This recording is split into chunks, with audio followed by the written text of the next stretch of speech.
this meeting to order. All rise for the Pledge of Allegiance. I pledge allegiance to the flag of the United States of America and to the republic for which it stands, one nation, under God, indivisible, with liberty and justice for all.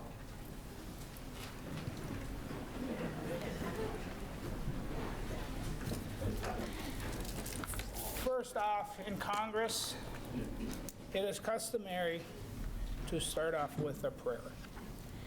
Father, I was wondering if you could do a neutral prayer to start our meeting off.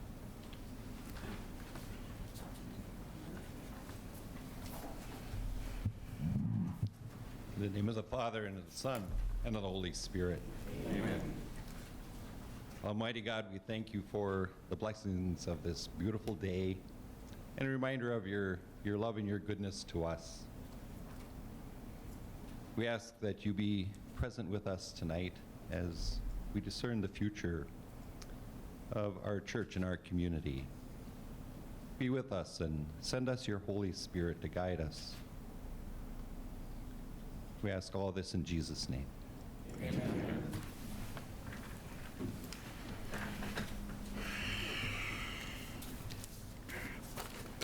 Can I get a motion to approve the agenda? So move. Can I get a second? Second. All in favor, say aye. Aye. Opposed? Motion carried.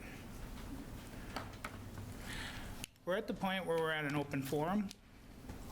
If anybody would like to talk about anything, this is the time to do it.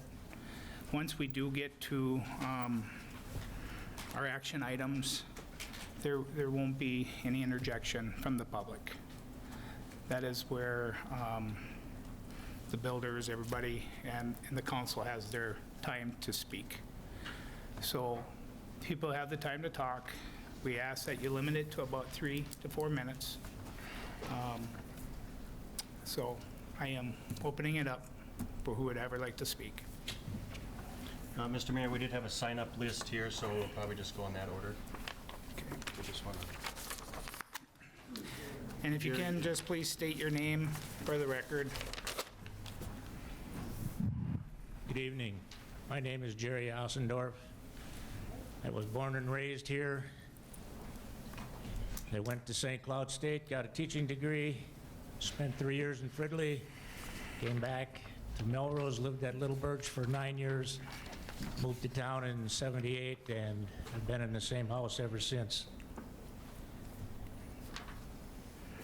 Now, I'd like to bring you up to date on what's been happening here. There's been a lot of non-information regarding what's been happening to our beloved, iconic, historic church. Shortly after the fire, seems everybody was on board, ready to go, restore, restore, restore. And then things started to change. 3 meetings at the Legion, attended by hundreds of people. The results were they wanted restoration. Some of the people in position of power or decision decided that we didn't know what the hell we were talking about because we hadn't grieved enough about the loss of the church. So that information was stonewalled, buried, whatever, for about 5 or 6 months. And then they decided that was the only route to unify the parish. So they presented that to the bishop. One of the people on the diocesan building committee said, I can't see spending $7 million on an old building. He forgot about the money that he had with his company building or rebuilding the Paramount Theater, and he did not realize or care that our church was on the National Historic Registry and had been since 1973. At any rate, the bishop didn't want that plan, sent it back, and our parish council just folded. They did not come back with a counter offer, which would have been restoration with upgrades or anything like that. they just folded. And so they went ahead with plans to build new. And according to the Planning and Zoning meeting, there have been thousands of hours in planning. Well, I want to tell you here this evening that they probably missed a couple of steps. First of all, there are state laws that need to be followed.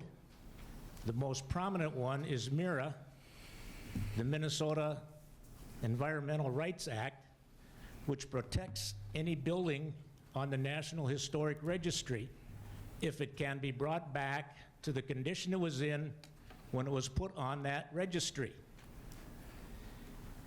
Service Master Braun Intertech and Doug Henning certified that that could happen, and Doug said it could happen easily, and he was the only church restoration person that was allowed in the building. A second person had been recommended to come down by our attorney, and he was not given permission to enter and give an opinion. Shortly after the fire, 4 of us were talking about what's going to happen, and it was stated by Father Marv that we are well insured and we can restore that church easily. $5 million in replacement insurance, $4 million in incidentals, meaning for the pictures on either side of the altar, the murals and statues and whatever else. Not only that, they had an endorsement of 150%. So in reality, there was about $12 million in insurance available for the restoration. And according to Canon Law 1284, and that really, I guess, doesn't have much bearing here other than the fact that it parallels MIRA. That 4 money minutes. is- 4 minutes, Gary. I have some people that donated my time to me. Okay. $12 million, and the last I saw in the bulletin was there was $7 million put in reserve in some institutions in the area. When Bishop Kettler turned down the request to restore, and the parish council did not come back with anything, the Friends to Restore St. Mary's, whom I'm representing partially tonight, filed a lawsuit in order to prevent the destruction of St. Mary's. As part of solving or getting rid of that lawsuit, 2 mediation sessions were scheduled. The first one was in our attorney's office in Minneapolis. The bishop asked to be excused. Our attorney said, "You may be excused if you designate someone as a spokesperson." After 6 hours, we found out that that didn't happen. First mediation session, a bust. Second mediation session was scheduled in the diocesan office, so the bishop didn't have to travel. Should have been on neutral ground, but we can get by with that. The mediator came in and talked to Joe Seneker, myself, and our attorney for about 10 minutes. Went in and talked to the other group for 15 to 20. And he said, "The bishop would like to talk to you." We got into the room where they were, and our attorney asked the bishop, "Who decided not to restore and why?" In about 30 seconds, the bishop says, "I have appointments." So the second mediation session was over. Then it turned to a summary judgment. The summary judgment was brought by the opposition to throw out the lawsuit. Their contention, they had 3 items of contention. The first one, this was the bishop's decision because it's a liturgical matter. He should be the only one that has anything to say about it. Well, our attorney addressed that as well. The second was that they didn't have a record of it in the diocesan office, that it was on the National Historic Registry. Excuse me, if the records are that bad, then we're all in trouble. The third contention was that in years past, there were 2 Catholic churches in Melrose, and that didn't work out very well. So they combined them and formed St. Mary's. If they build the new one, then they're still going to have 2 Catholic churches in Melrose, because according to Mira, the existing church cannot be destroyed, and the bishop doesn't want that.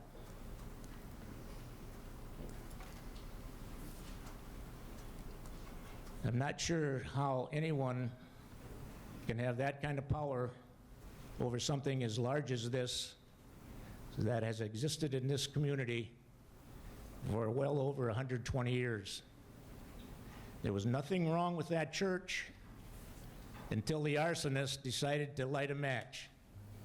And all of a sudden, all hell broke loose. I don't think that's right.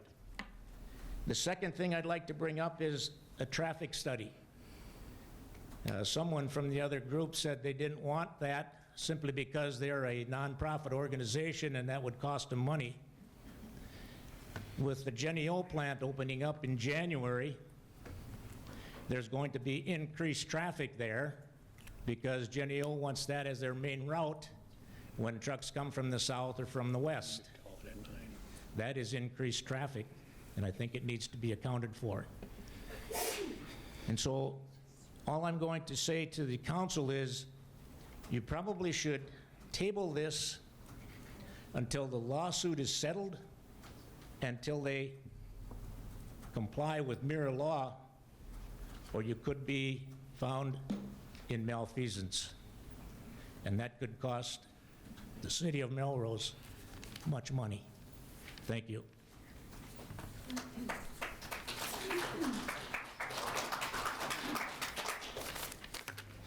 Okay. Bill, are you? Or Betty? Okay, so he's my secretary. Okay. Okay. Santana Lovelace? Santana. Okay, sorry.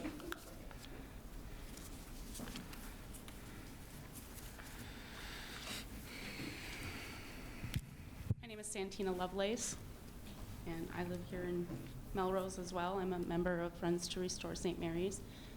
And I simply want to say, I'd like to address the fact that there is still a lawsuit in place.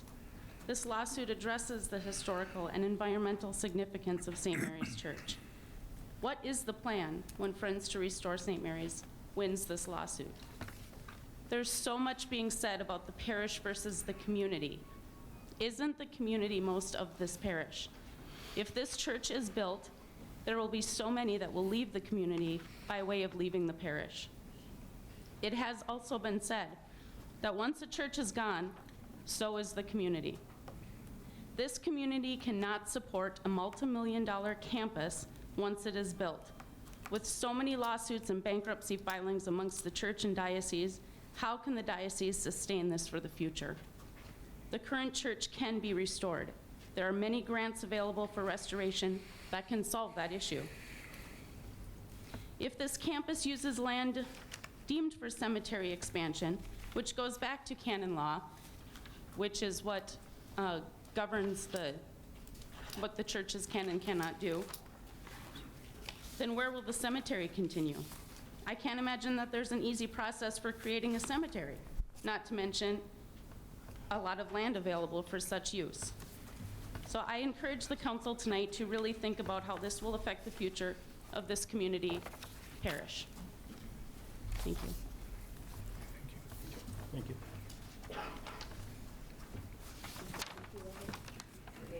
Okay. Jesse?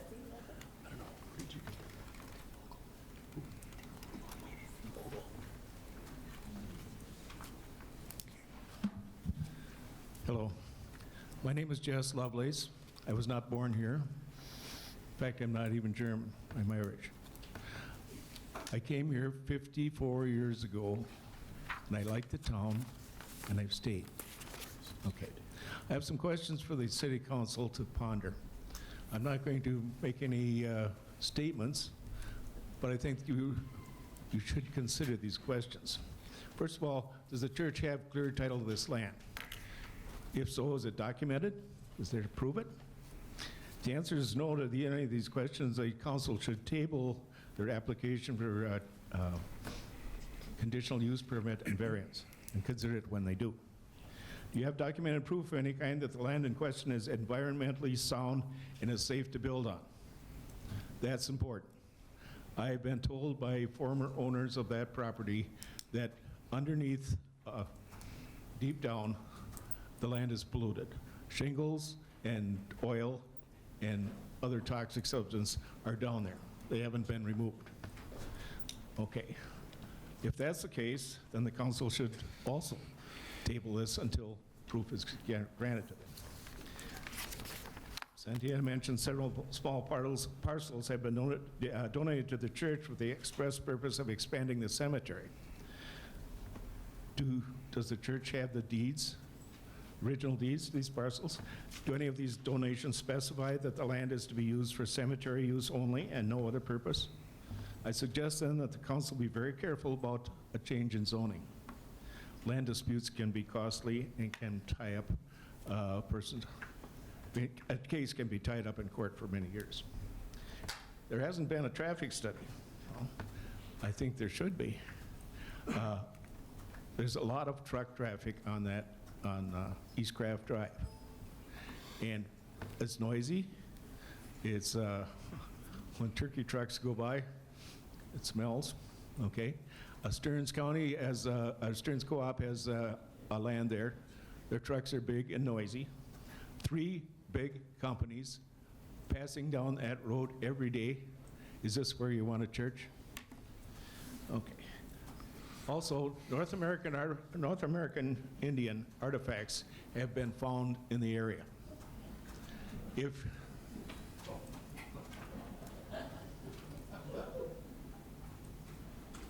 I do ask for respect. Native American artifacts have been found in the area, close by. If any of these artifacts are disturbed, you may have a big problem on your hands. These days, Native Americans are pretty sensitive about burial grounds and things that are in the ground, even bones, okay? So I'd be taking that into account. Okay, the insurance money from the fire has been mentioned. Where is it? Have you proved it? Has any of it been spent? Wasn't it designated for restoration only? Get documented proof otherwise? There's a possibility of insurance fraud here. I don't think the city council wants to be involved in it yet, possibly implicated. So therefore, I ask you to be cautious about granting this variance at this time. Thank you very much.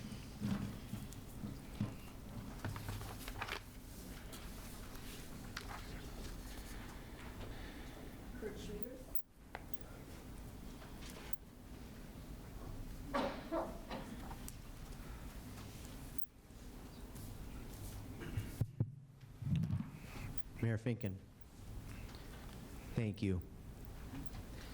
I stand with you today in gratitude. Gratitude for all the parishioners and volunteers who have worked so hard for us to be here today.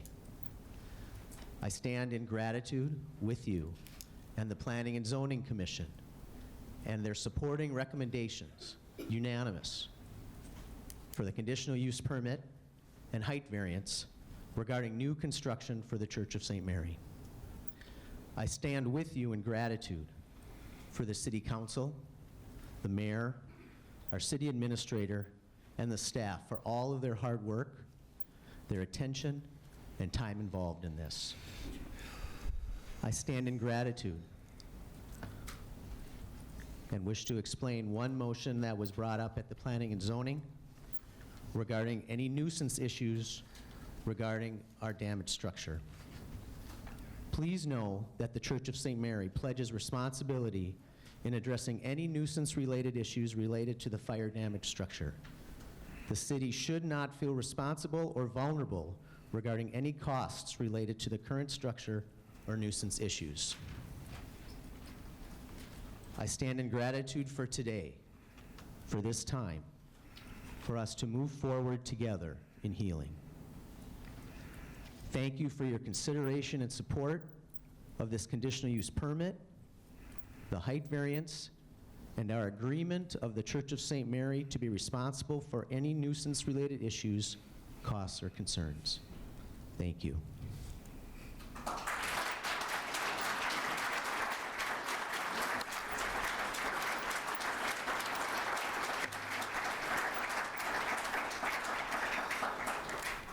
Mark Meyer.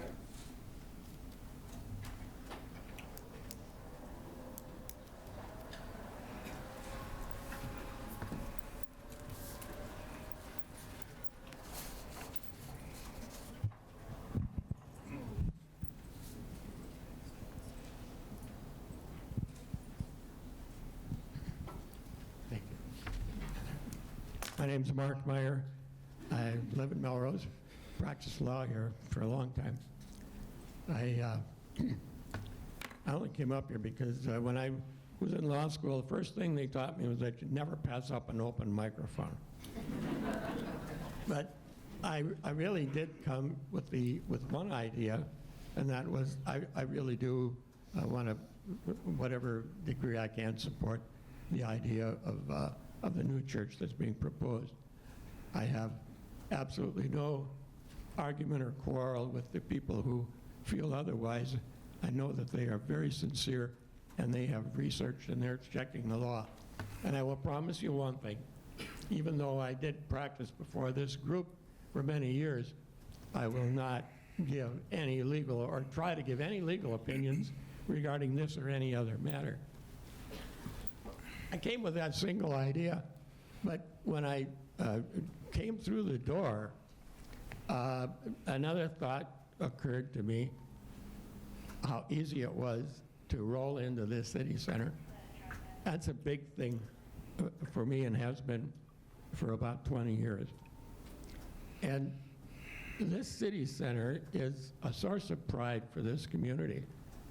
I don't know if there's a lot of people here that remember what the city council went through some 35 years when they started this to get this job done. It was a big undertaking. It was a bold undertaking. It took courage. It was a lot of money, and there was tremendous opposition. There were so many ideas as to why we shouldn't use valuable riverfront, use cheaper materials, put it on the edge of town. We don't need all these meeting rooms. The old city hall was a 3-story brick building, yellow brick building down where the Napa store is now.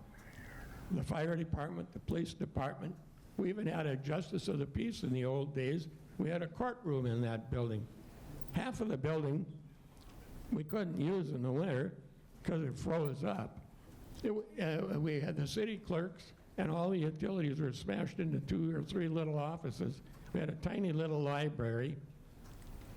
And did we need it? Yes. But it was not easy. But we had a council that stood their ground, figured it out, and got it done. Whether this church goes ahead, to me, I'm an old man, and we got a lot of old people in this city. And I love old people. But old people are not going to sustain this community forever.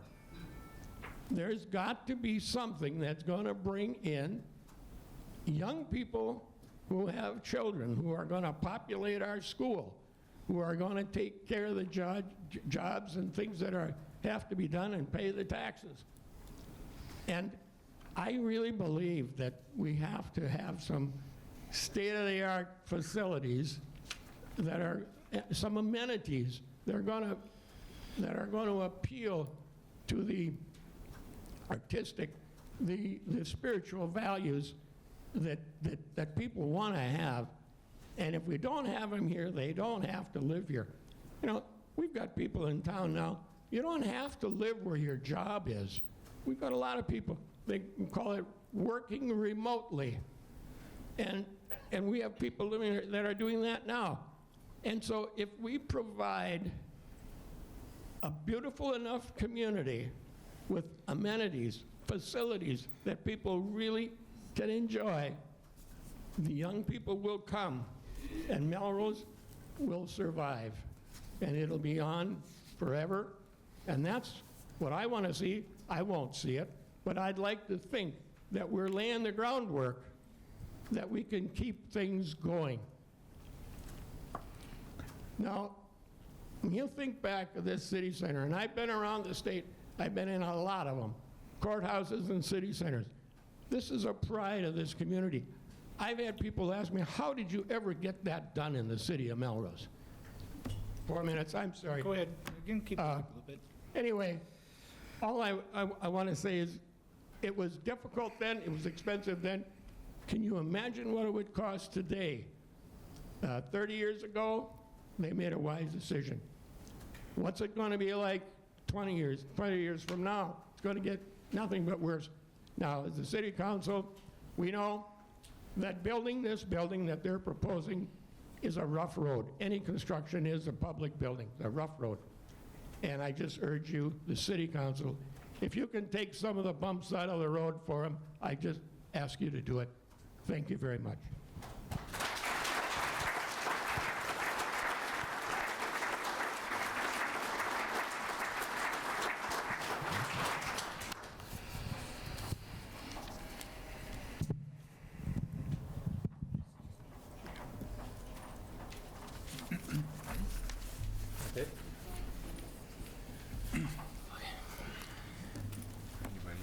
Is there anybody else that would really like to speak? This really is a time to do it.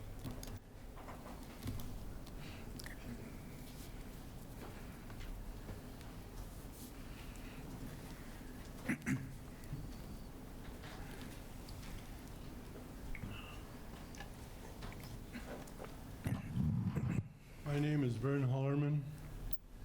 I was baptized in this church, married in this church. I went to school in St. Boniface School for 8 grades, and I taught in a religion program for a total of 35 years, both as a coordinator and a teacher. And I was proud to take students over to our church and show them what a beautiful church we had. Now, I've been working in wood most of my entire life in one form or another, and I spent 5 years working down in the Hollerman Manufacturing Company, right down here where my grandpa started as a sash and door factory, making windows and doors, until our pews that were in our church now were in fire in another factory here in Melrose and burnt. My grandpa took those pews, took them down to the shop, and if you remember, on the armrest, some of them had a piece added to it on an angle. That's where it's scorched. My grandpa, the Hollerman Manufacturing Company, put that in there, and some of the pews had different lengths in the center to make them the same length as all the rest of them. My dad, if most of you remember Father Lutkin, and at the time, early 60s, when Vatican II came out and says the church has to be, the priest has to be in the area of the church. They asked my dad because his job was to go to the new churches and measure up and see how many pews had to go in the church and so on. And he did that, so they asked him to figure out the least amount of cutting of the church, the pews, excuse me. So he did that. And a bunch of guys went in there and started ripping and tearing. And my dad went in there one time when they were doing that, and they were cutting pews off and whatever. He come home, put his head on the table and started crying. Mom says, "What's the matter, Dad?" He said, "They're ruining our church." And those columns, the covers that go around the pews, around the pillars, they took 8 of those and tore them off, cut them up, threw them away. When it went back to where it's supposed to be, they had to make new ones. Vern King and some other guys made some new covers for them. And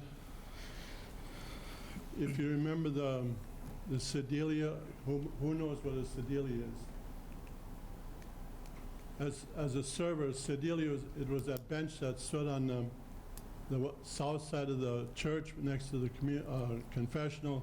It has a slot in the back, and we as servers had to take the vestment and slide it in between there so he didn't sit on so the priest didn't sit on his vestment. And those chairs up in front there with the blue covering. My dad donated that, Sedalia, and those chairs. I don't know where they are, where they went to. I haven't seen them since the fire. And as far as the pews are concerned, they were sold to the Amish. They made flooring on them, so some people are walking on some pretty nice wood. Plus, like I said before, I was working in wood most of my life, and my grandpa and my aunt and Carol Mormon's dad and mom, they took and refinished sanding those pews on and revarnished them, and that was done shortly before the fire went through. So those pews couldn't have been beat up that bad that they couldn't have been restored. And if there's cracks in them, they can be fixed. I know them enough too that they could be restored to fixed. And I thank you for your time, and please, let's restore this church, a beautiful church. I was proud to show the students what a beautiful church we had, and the artwork was fantastic in there. Thank you.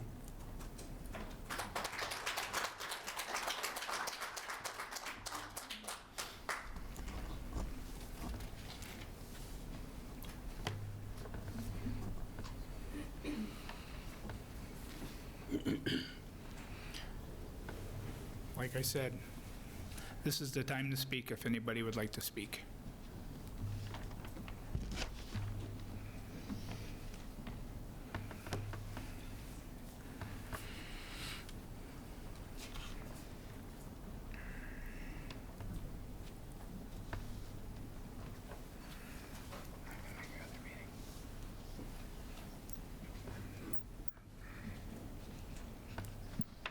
Yes, we do have a beautiful St. Mary's Church. Oh, Kenny Hinnican. Thank you. And because of that church, I turned my life around. I'm disabled. I was disabled like this church is now. But all my life, I wanted to improve myself. It's all about efficiency and improvement. As most of you know, I was disabled, had epilepsy, and the doctors in the cities improved my health. I have no epilepsy anymore. This is what the church is affected with now. But I went for improvement. Improve yourself as much as you can for the community. Well, like Mark said, for the young ones. So think about efficiency and improvement for the next 100 years.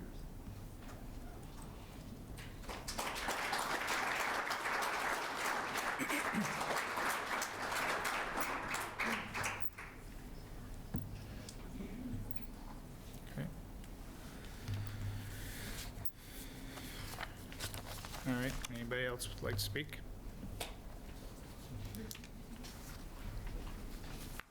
Okay. We're going to move forward with our agenda.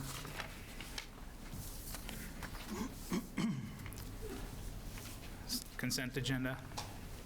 Approval of minutes, bills, purchase orders, investments, ambulance department bad debt, fire department bad debt, police officer step increase, part-time streets, park worker step increase, and donation resolution number 2018-50 donation from the VFW, $500 towards the Melrose Chamber of Commerce holiday kickoff of fireworks. Can I get a motion to approve? So moved. Can I get a second? Second. All in favor, say aye. Aye. Opposed? Motion carried. First part is a public hearing. It is there, 6:37. Public hearing to abate nuisance to Melrose City Code Section 93.21. For the council, this is the same property we had a public hearing on at our last meeting. And we went through the conditions there at 215 Main Street East with the council, and you issued an abatement order.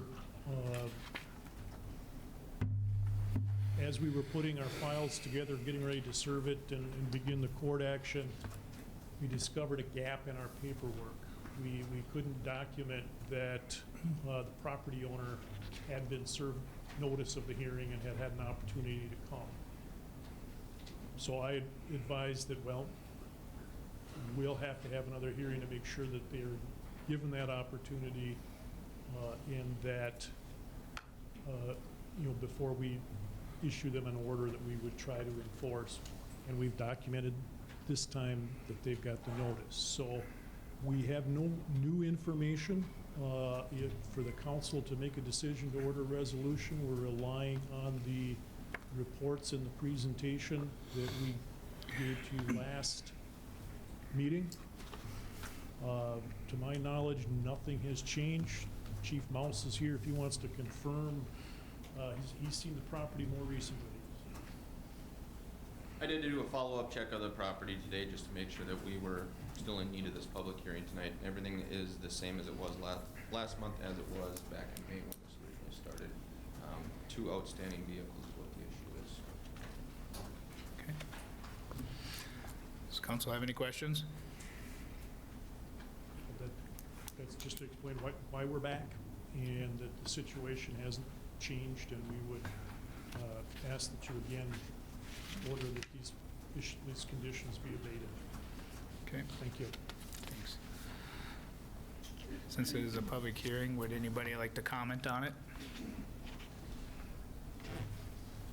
We will take action in just a little bit. It is 6:39. We will be closing the public hearing. On to reports. Police Department monthly report. Chief Mouse. Good evening. For September 2018, in our traffic area, we had 33 citations issued, 156 verbal warnings, and 3 written warnings. For 2018, we had 465 calls or requests for service. Last year was 306. We're up by 159 for the month. We ended last month on ICR 3988, and last year we were at 2614, so we're about 1,374 calls ahead of last year, or requests for service. Agency assist seemed to be down by about 5 of the average, so a little explanation there. Just weren't as busy helping other agencies. Any questions for the council? Otherwise, there should be information in your packet. We can clarify if need be. Good. Thank you, Chief. City Attorney report. Scott. Yeah, you have a copy of my report. It's a short list this month. Since the last council meeting in September, primarily my time has been spent assisting the city staff with reviewing and preparing the reports on the conditional use permit application and variance application, and then again at the planning and zoning meeting where the first review. So that's all I have unless the council has other questions. Okay. Thank you. Thank you. Community Development Director, Lisa.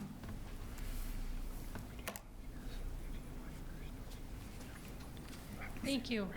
Full update is included in your packet. Just as a quick overview, staff's been working on a variety of projects.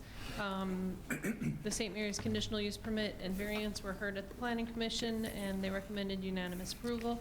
At the next Planning Commission meeting, the Ars Auto variance and the sign ordinance will be on the agenda.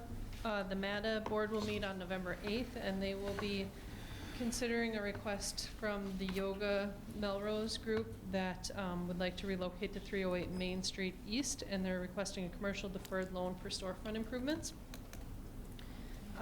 We've had several new house starts this quarter and this year. I think we're up to 4 for the year. 3 which are our standard homes and 1 in the manufactured home park. Casey's building permit is nearing the final stages. Their final plat is getting approved, or getting signed, and we'll be working towards getting their building permit issued soon. It's the end of third quarter, so residential maintenance, third quarter is $196,376. Residential new construction is $176,000 for the quarter. New commercial is $451,000, and commercial maintenance is $385,000. Yeah, they do. Thank you. Thank you.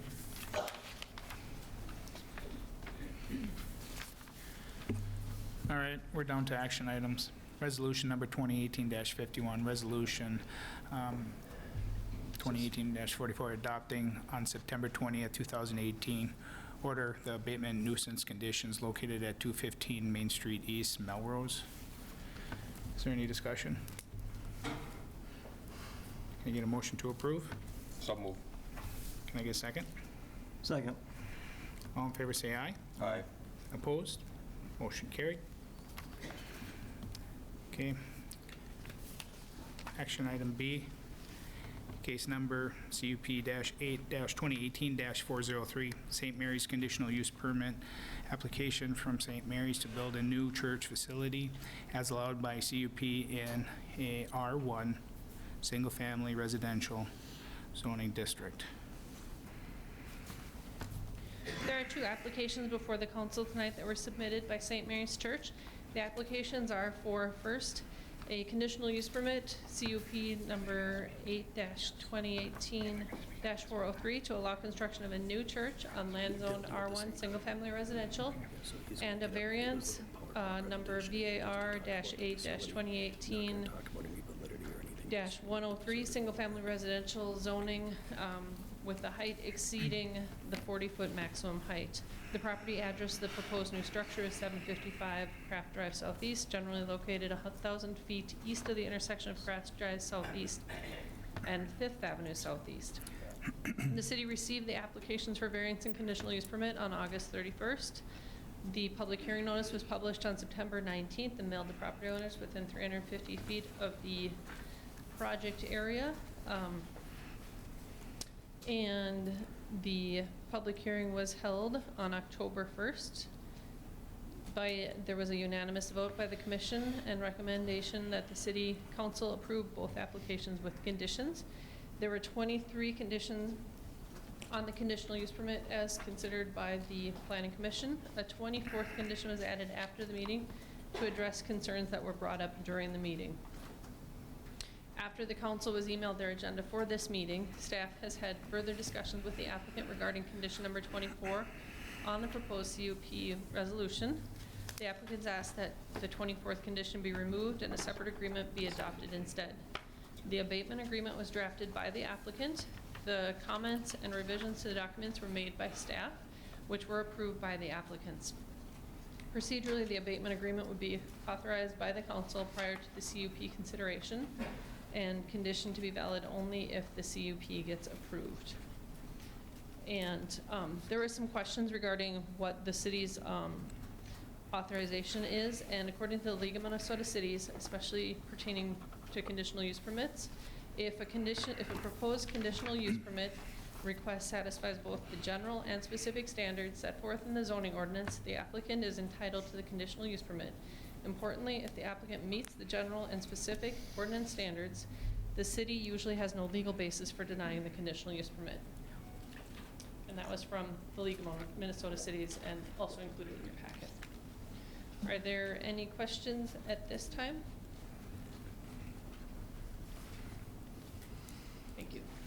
Okay. So, St. Mary's, you're up. And at this, St. Mary's has the right to speak and show us everything that they want to do.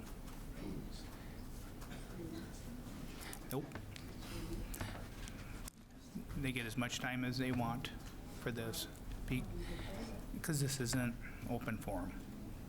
This is something they're applying for, and it's an agenda item.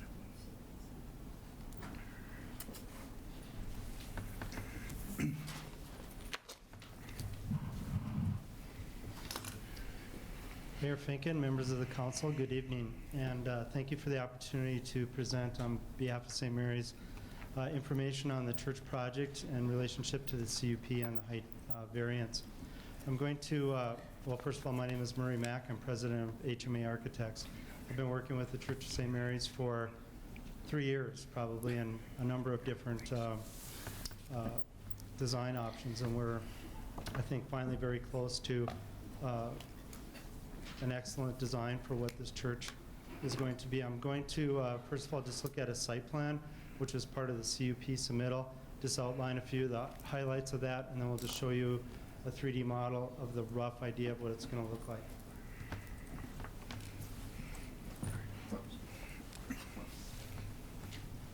I'm going to start out with this image. I think it was part of the package that the city put together. This really just highlights the location of the property. So if we start in the upper left-hand corner, this is the existing church site. We go across the street right here is the existing school, going down in this location. And then off to the east, we get to the cemetery. Actually, this part here is partly open, partly cemetery. And then this is a cemetery location here.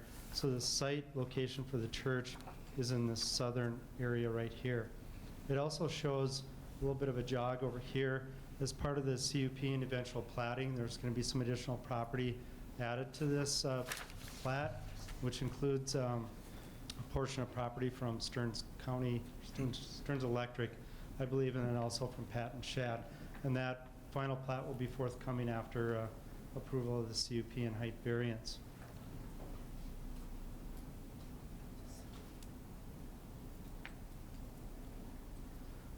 This is a site plan that was submitted to the city for the CUP approval. I'll just highlight a few of the aspects of the site layout in this plan.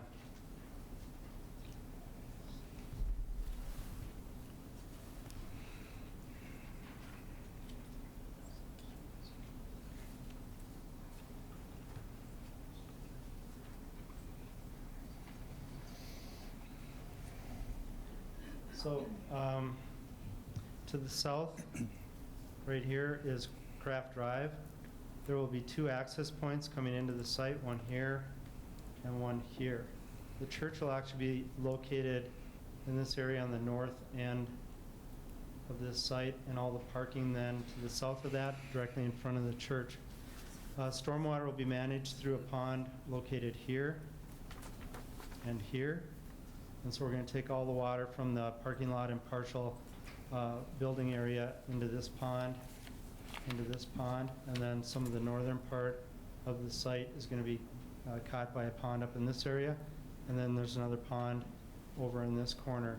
So once the water is collected in each of these ponds, it'll find its way either into the drainage ditch that runs alongside Craft Drive or into the wetlands off to the west over here. The parking that's shown here is enough to accommodate up to 800 seats in the worship space. We have accessible drop-off location here, handicap parking along the south side over here.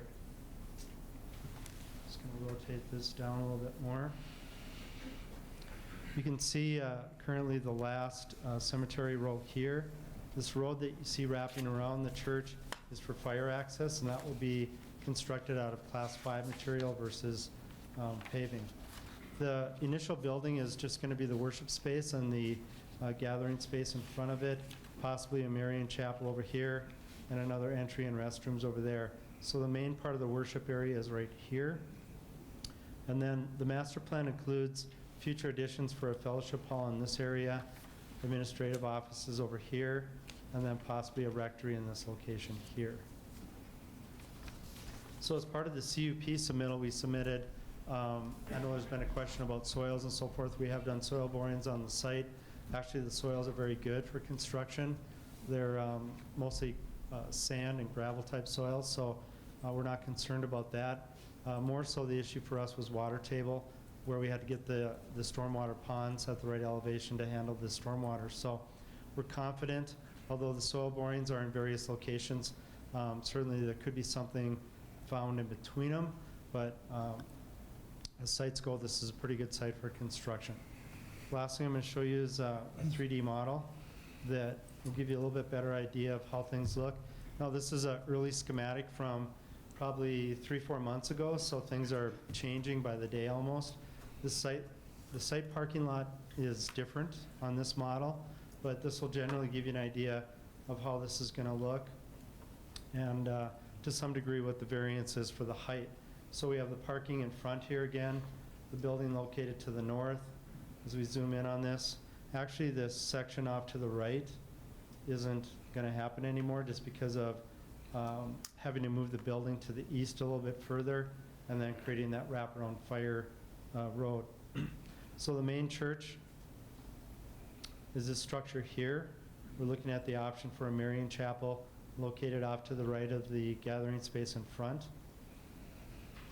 As we move around to the back, there'll be a tabernacle chapel back here, a courtyard eventually, and then everything that you see, like that structure, this one, and that link, are all part of a future addition master plan. It's our understanding that when those structures come forward, that there'll be another CUP meeting for approval on that, because it's just schematic at this point. So the initial structure will really look pretty much like this. We're looking at options for this drive-up canopy. That might be an alternate, could look something more like that. There'll be an alternate also for the chapel, but we're going to design that into the initial project. The height requirement really comes from the 120 feet that we're looking for the bell and cross tower, and the 120 feet matches the height of the current towers on the existing church. So with that, I'll entertain any questions the council may have. Otherwise, I think the church would be done with their presentation.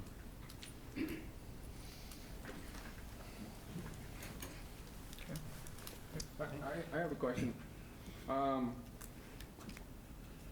Was this initially set for 600 people and it was changed to 800 people recently? Or what was that? That number's been going, up and down from the very beginning. It probably started as high as 900. That was probably aggressive. Then there were some people on the committees I was working with that thought 600 would be adequate. The ISM Building Commission and the Bishop's Office wanted to see that closer to 800 based on the shortage of priests and the possibility of parishes coming together. So at this time, we're approximately 800. And then, do you have a cost estimate at this point, or? Not at this point. Actually, we have a meeting coming up November 1st to look at the first budget. Thanks.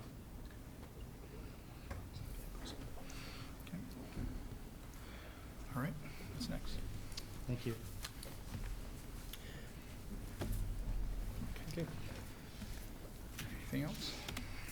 All right. At this point, the council has the right for discussion now before motions are made. All right. So, Mr. Mayor, there's two agenda items before you, actually three. The first one, it would be to discuss the abatement agreement, which would be to address concern number 24, followed by any type of discussion relating to the conditional use permit, in that order. Okay. Want to go through the abatement first? Yeah, please. Yeah, however you'd like to do that, but yes, that would be a recommendation. Okay. So, can you answer any of those questions in the abatement now? Sure. That might have been raised?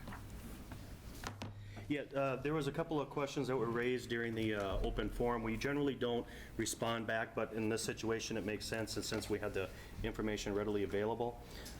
First question was relating to environmental concerns, Native Americans. There's something called an environmental assessment worksheet that needs to be completed. The City Council is familiar with that process. We've gone through it twice in the past 18 months. What that is, it's a notification to all state agencies, as well as state historical society entities, as well as Native American tribes.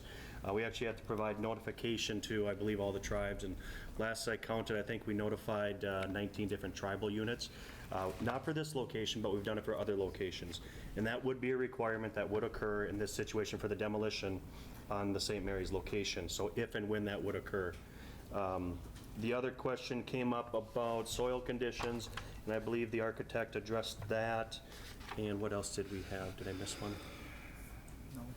I think those were the two primary concerns that were raised during the public hearing. Okay. How about the lawsuit date versus CUP app date? If I'm understanding, if you apply for CUP, you have to prove it within, or address it within 60 days, right? There was a request from some of the residents to delay an action or table it.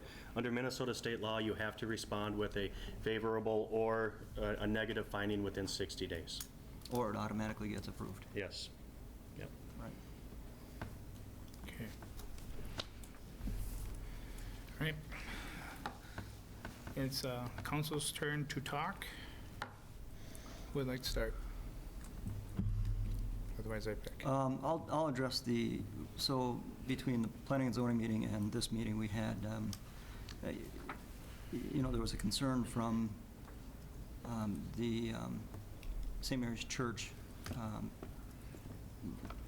the costs involved in whatever needs to happen with it, whatever will happen with it, and relating to, let's say, our experience with the craft plant and how the city got stuck with that bill. Excuse me. So we had a condition in there saying that if there's any nuisance violations there, if the roof is falling and it becomes a public nuisance, that will be addressed on the old building. We had a discussion yesterday with St. Mary's and Rinky Noonan, and they were very opposed to that, and to the point of dropping the entire conditional use permit application, separating all the parcels over there, and just applying for the parcel, and not treating it as a campus. Because if you do that, then nothing else can be mentioned relevant to this project. So that's when the abatement agreement came up to address any potential city costs that would happen on the old site. The other thing was mentioned was if this gets too difficult, most likely there will not be any masses in Melrose, and there will be no church built. So that, I don't want to see that happen either. So if we come up with the abatement agreement, I think that's a decent compromise.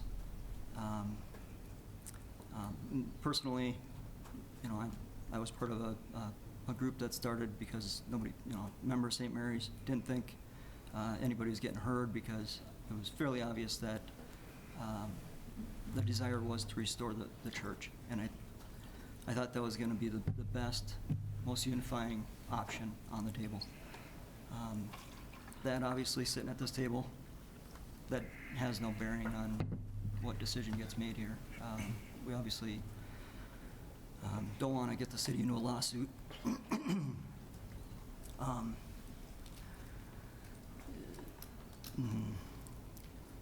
So I guess that's where I sit.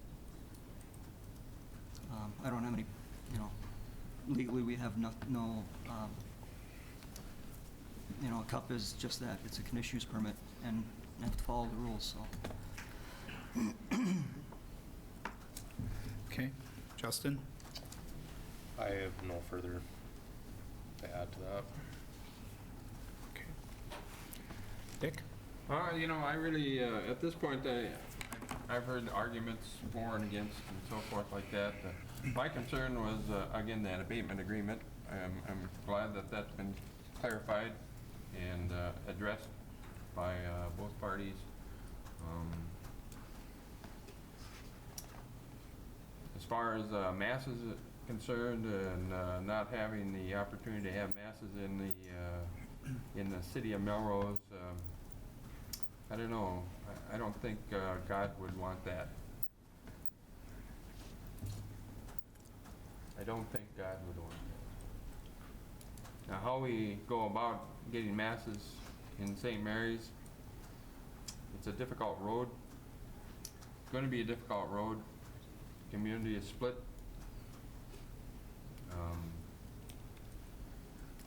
Nobody comes out a winner, I don't think. And it's sad to say or see a community that's been very strong, vibrant. You know, seeing some of the history of the old church. One thing that struck me was the fact that the day it was dedicated back in 1898, that the thing was paid for in full, the day it was dedicated. And I don't see that happening to this new church, but that's beyond my control. But as far as the CUP, I feel as far as the representative of the council, past practices as far as providing conditional use permits, it's kind of cut and dried, I think, as far as procedure is concerned. So I think we just have to move forward.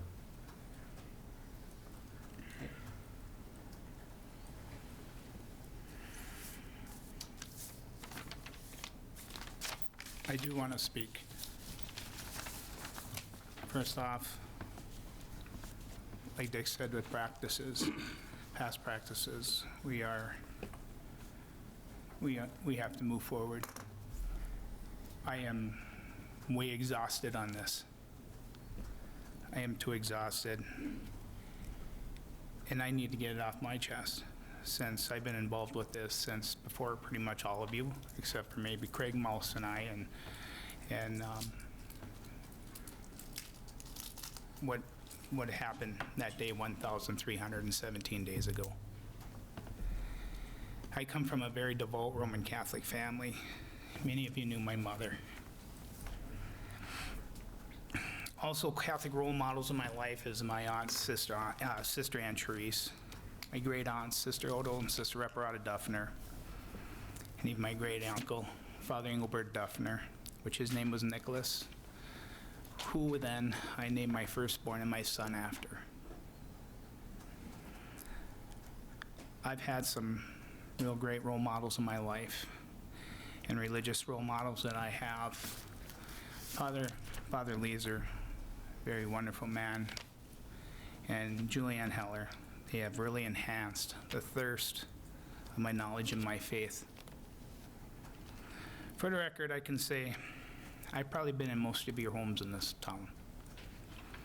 If I haven't been in there as a water conditioning technician, telephone technician, as somebody from the city, or even as the chaplain from the Melrose Fire and Rescue Department. Anybody in the world that knows me, I like to talk. I do go out of my way to get to know people. I go out of my way to spend time with you.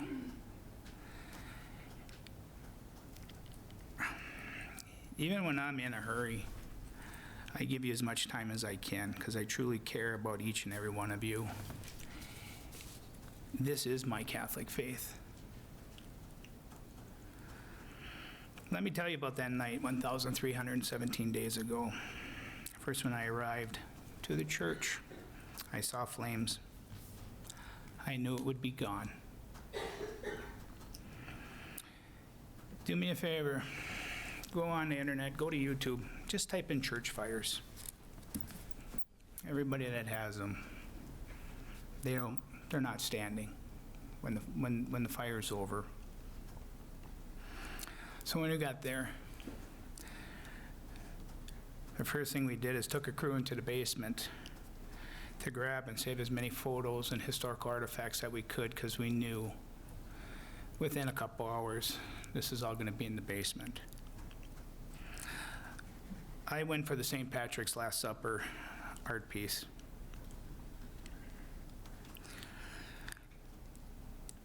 When Chief Jeremy Kramer said, "We're going to try," which I was surprised.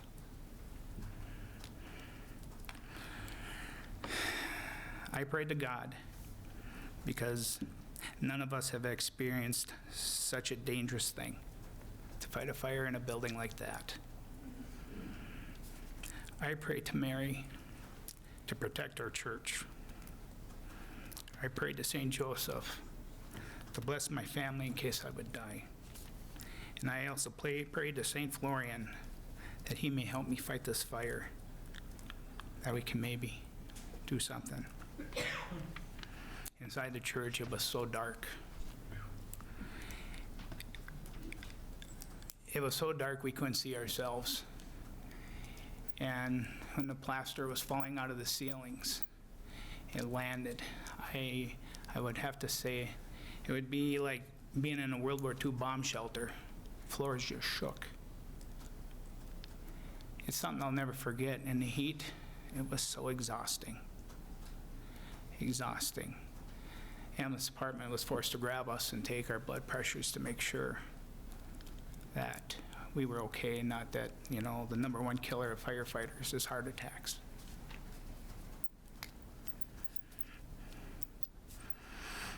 And every time my tank got low, what I did is, number one thing a firefighter's not supposed to do is leave the hose. I snuck around the church grabbing different items, artifacts, and I'd seen Father Mitchell. I kept handing off stuff to him. I even told Noah Van Back, a Freeport firefighter, because my chief seen what I was doing and he was getting a little worried about me. I said, Noah, go on the altar. That's where the holy relics are. Make sure you get them out of there. We have to save them. He did. What happened was nothing short than a modern-day miracle. Nothing short than a modern-day miracle. When we knew the fire was out, I sat in a pew and I prayed in thanks, not knowing it would be the last time I would sit in a pew in St. Mary's Church. We accomplished something even full-time fire departments do not do. You saved a wood building that had the two things it needs, wood and air, to burn it down. It didn't. The one regret that I still have to this day is when that fire was over, after I talked to Melrose, we didn't ring the bells to let everybody know we saved this church.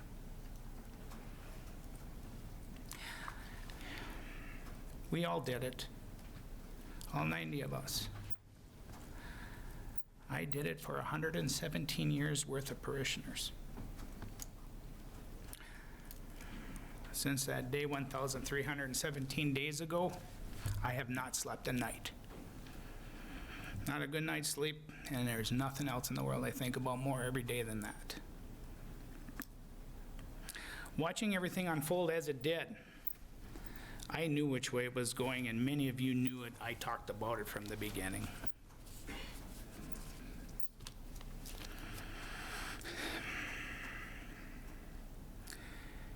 In my own opinion, being involved as I am, I felt deceived. And I believe St. Cloud knew from that day what they were going to do. The day after the fire, I felt that could have restored this church. They could have built on any gathering area. They could have built so much. Money would have never been an option. There would have been no problem. They would have got everything they wanted, and then some. There would be no doubt in my mind that the parish of St. Mary's would be the star of the St. Cloud Diocese. It would be the greatest parish ever in the St. Cloud Diocese. We all had a common goal. The decision not to build strongly fractured our community, in which it will. This will live on long after we are all dead.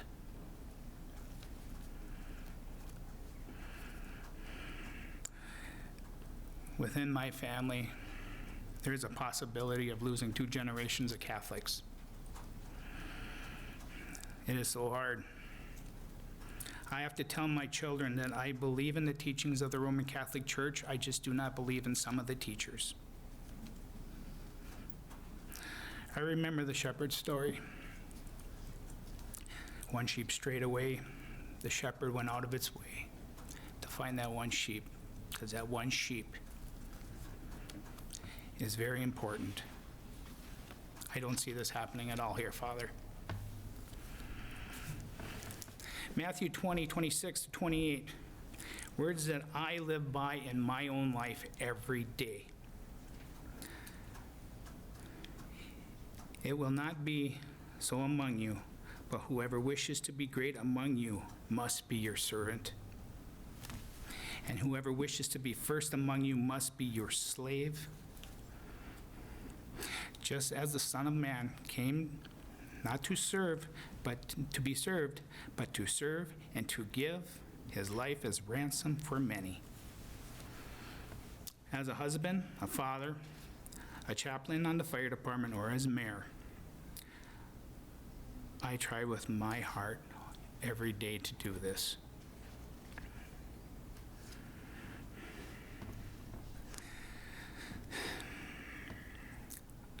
I have never been part of the lawsuit, though I have bought signs because it is something I believe in. Yes, I do believe in it.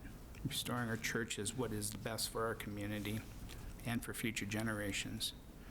Because when I go to church, I do not feel welcomed.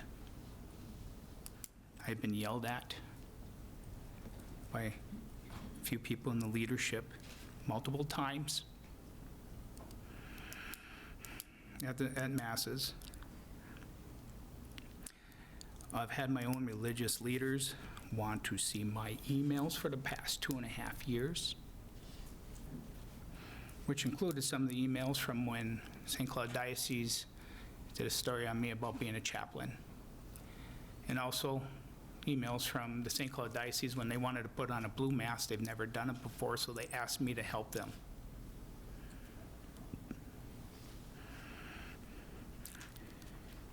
I do want to thank one person, though, Ben Ellering. He went out of his way to ask me to come to the meetings where you're developing some plans. Being a firefighter, there's a true brotherhood among us. And I am very grateful to this day for what he did to try to bring me into this community of faith. Please don't forget about us loyal Catholics who love our parish and which our souls are still in St. Mary's Church. There is a silent majority which has asked me to say, but I am saying it in my own words. As for the child, I forgive that child. I love that child. I wish him the very best who burnt our church. The child burnt our church, but I feel the leadership, all the way down to St. Cloud, destroyed our parish. And that's how I truly feel about this.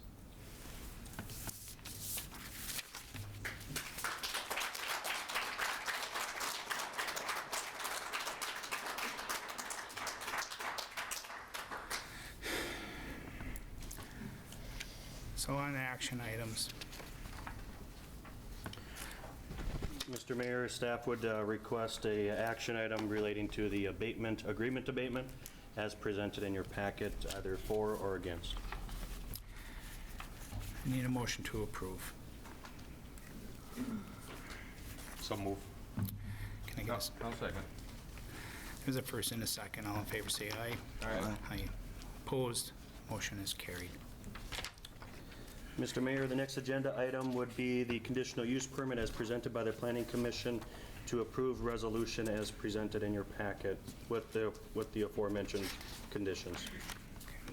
I make the motion to approve. May I get a second? 23, as presented by the Planning Commission. Second, as presented. There's a first and second. All in favor, say aye. Aye. Opposed? Motion carried. Mr. Mayor, the next action item would be the request for the variance and the height variance to be in excess of 40 feet as allowed under R1, to approve or deny the variance as presented in your packet. Okay. Can I get a motion to approve? So moved. Can I get a second? Second. All in favor, say aye. Aye. Opposed? Motion carried.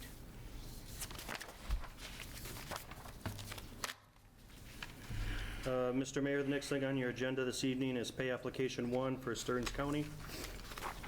Staff's recommendation is to approve as presented. Can I get a motion to approve? So move. Second. All in favor, say aye. Opposed? Motion carried. Next agenda item, sir, is under old business relating to the heating and cooling of the facilities.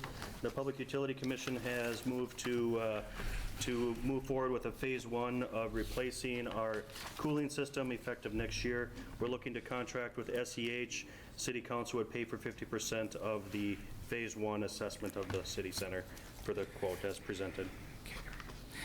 On that note, if I could just say, I spoke with two commercial HVAC companies. One was St. Cloud Refrigeration, and the other one was in Alexandria. I got the card in my car. Inquired a little bit about how a lot of times they go about this. He said, typically, we have, 6 boilers? This is strictly for the air conditioning unit. I know, but right now we have like 6 boilers. Yes, yep. And that was designed into the plan by the engineer or whatever. We use how many to heat the building? 2. So Yeah, 2. my point being here, anytime you get an engineer involved, they get a cut out of the final cost of the project. Speaking with the SER and this other company, they said a lot of times what they do is they just do we give them a set of desires, what we want out of it. We can pull that out of the SCH report, take the costs associated with it out, give it to both these companies, and they just do it their own way. We don't need it to be done according to a certain engineering spec, if that makes sense. So I would like to table that, if we could, and at least inquire about that option. I think we'd save engineering costs and probably get it done cheaper as more of a design build. So. Okay. I agree with you, Tony. Okay, new business, notice of appointments. Planning and Zoning Commission member Sean Mayer's term is expiring this year. Notice Public Utilities, 1 member is expiring, Jeremy Kramer. So people can put in their letters of interest, just call the city office. They will help you with an application process. Council vacancy, Mike, I'll let you touch on it. Yeah, Mr. Mayor, we had Councilmember Josh T. Schaefer submit his resignation to the council as he moved outside the city limits. The city council is required to make best efforts to appoint somebody to fill his vacancy. You have a couple options for you. We did have 1 person volunteer to fill out the rest of the term, which would be effective November.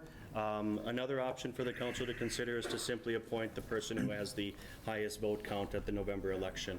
So however you so choose, you could do an interview process, or you could just recommend to appoint the one of the 2 candidates that are running. One of the 2 or the 3 that would be a win for the election coming up. Okay. Would we make a motion to state that right now? So What that's your just an intent is. automatic, there's no bias or anything at that time then? Yep. Okay. I'll move to nominate or appoint the highest vote count council nominee. Okay. Second. Okay. All in favor, say aye. Aye. Opposed, motion carried. Tax forfeited property. Yeah, Mr. Mayor, the last thing on your agenda this evening is we have 2 parcels which are going up for tax forfeiture in town here. One is parcel 1, we're referring to it as the Seth Peterson House. There's a special assessment of nearly $20,000 on there for demolition costs that we incurred in the year 2011 because of a fire that was, the property was left there, so the city council deemed it a hazard and we abated it. The parcel is only 25 foot wide. The parcel will most likely not ever get sold with that type of assessment on it. So the council has the ability to just write off that $20,000 bill that we paid to clean up that nuisance. There's another parcel which is up for tax forfeiture. We're referring to it as the I-94 industrial property, which is immediately across the street from Rose Park. The assessed market value, the minimum bid for that's $170,000. The city has special assessments about $12,649, specifically relating to utilities connections into that. If the 2 parcels are sold, The city can choose, if it wants to, write down the special assessments, forgive them, or just do a one-for-one. In an effort to get the Seth Peterson parcel back onto the property, because of the very unlikelihood that it's ever going to sell, would be the recommendation to just forgive or write off that $21,000 worth of special assessments on that parcel, if and when it would sell. And then also direct staff to work with the 2 adjoining property owners to see if they would submit a bid to purchase. Could we just lower them initially You could. to, 5,000? Because I'm assuming there's some desire to add acreage to. Okay. Whatever you want. You cut it in half, or go to 5,000, or? Start there. Okay. Okay. You just tell us what you want to do, and that's what we would make the motion, and then I'll tell the, Let's cut them down to 10,000 initially. Okay. See if it.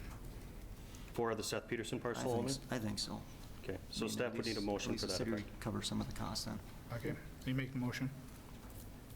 I'll yeah. Okay, you got first. Who's going to second? Second. Okay, all in favor, say aye. Aye. All right. Opposed? Motion carried. Parcel number 2, staff's recommendation to keep those on there as is, where is. Because it's specifically relating to utilities, and it's fair to pay for those. On that note, we don't know what the back taxes are on that, do we? It would be forgiven when it goes up for tax forfeiture. Yeah. But how much are they each year? Well, my curiosity is, so the county's asking $170,000 for the land. I'm kind of curious what the actual back taxes are on that, because now you have the state has taken a piece of land away from someone because they haven't paid the back taxes. Well, now, are the back taxes $170,000, or are they $80,000? Is the state making a profit by taking land away from people? So that would be my curiosity, but anyway. Go ahead, Scott. Or, I sorry, don't know Cody, what the you back taxes are. I can say that the county's hands are tied. They're required by the state to get the property appraised, assessed, and sell it for market value. They're not allowed to sell it for just the unpaid taxes.